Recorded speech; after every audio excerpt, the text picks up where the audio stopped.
Chacun sait qu'à l'heure d'une mondialisation qui s'accélère, ce qui était simplement hier ou avant-hier la concurrence des entreprises et des grands groupes devient aussi la concurrence des territoires.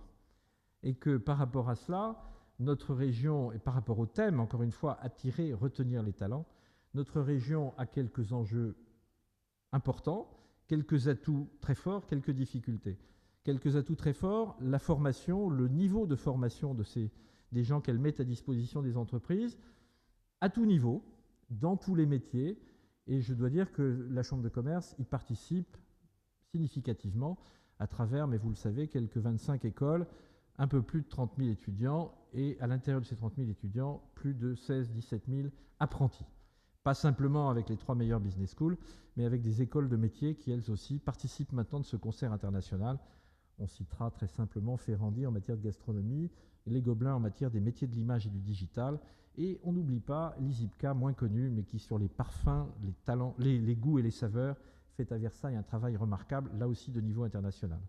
La formation, on l'a dit, les infrastructures, à travers ce qui existe déjà, et surtout à travers ces formidables projets que sont le nouveau Grand Paris et un certain nombre de choses. Non plus, je ne rentre pas dans les détails, puisque je crois qu'un certain nombre de speakers le feront.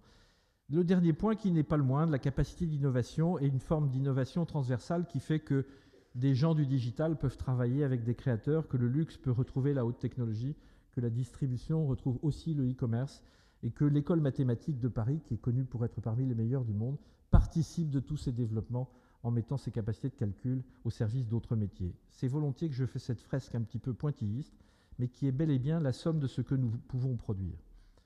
Les handicaps, mais il faudra savoir les dépasser. Nous connaissons nos problèmes en matière de fiscalité, nous connaissons nos difficultés en matière de droit social, nous connaissons également nos difficultés en matière de stabilité dans l'évolution de tout cela.